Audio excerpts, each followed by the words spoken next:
today I'd like you to think about the word darkness in your practice.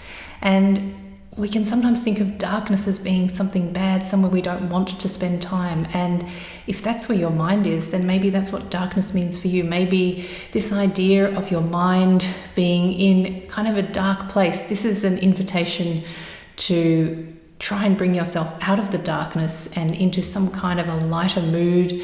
Maybe not giving yourself too much difficult stuff to do in your practice, playing something that is easy, light, enjoyable, joyful. So if this is resonating to you with this idea of darkness, then you can follow that thread. Otherwise, we can also think of darkness as not necessarily being a negative thing. Darkness exists so that we can recognize lightness. They exist as a contrast. And so often music has darkness within it. And so if you can find the darkness that is inside the pieces you're playing and emphasize that darkness, then you can bring a richness to the darkness that will really make the music sing. And so in turn make those light moments appear lighter. So thinking about any areas of darkness in the music, you could even try and create a sense of darkness in your exercises when you're playing scales and arpeggios. How can you add a dark, dense energy to those scales and arpeggios?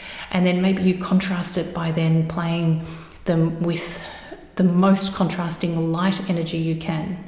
So that's my word for your practice today, is darkness, which you can interpret however you want. If you feel like you've got a darkness of mind, then maybe you want to bring some lightness to your mind in your practice.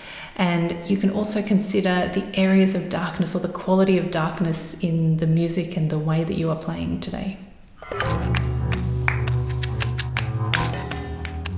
Hi, I'm Erica. I am a musician and music teacher, and I hope you enjoyed today's video. If you did, hit the like button and don't forget to subscribe for more practice tips, motivation and inspiration.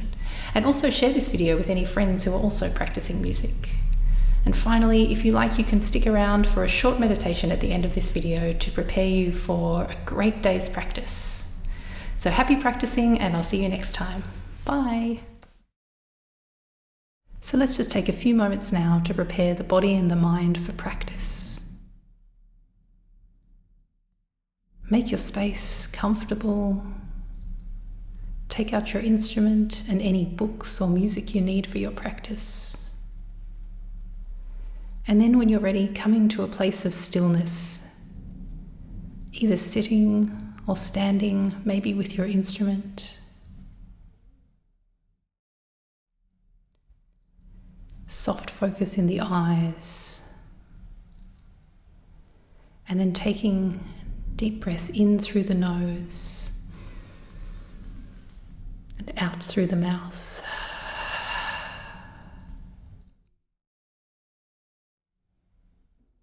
Then another inhale, and with the exhale, closing your eyes.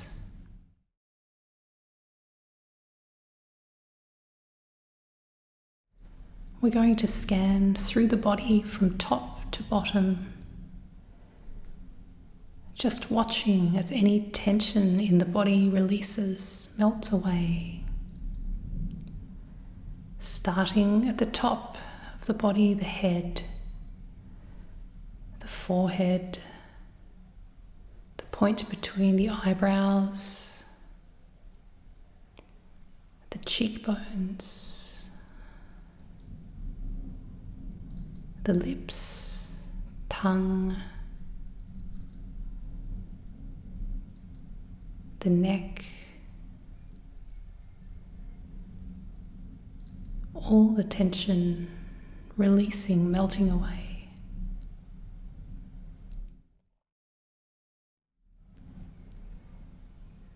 The shoulders, the upper back, and the chest.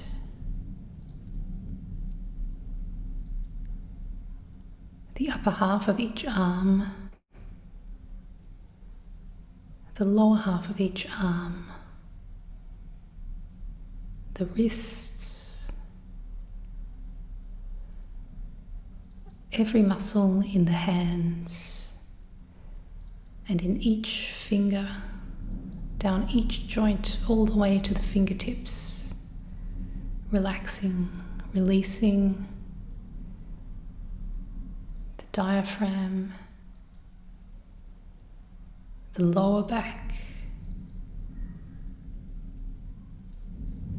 the area of the pelvis,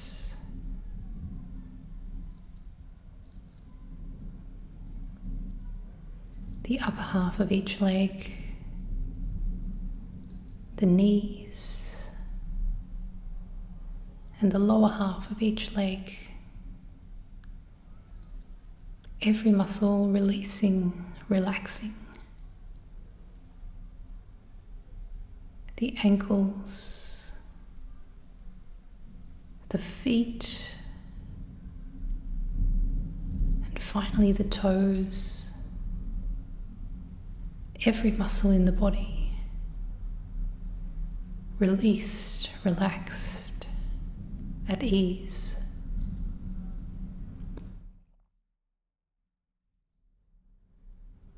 And then just sitting for a moment, taking another few breaths in through the nose, out through the mouth.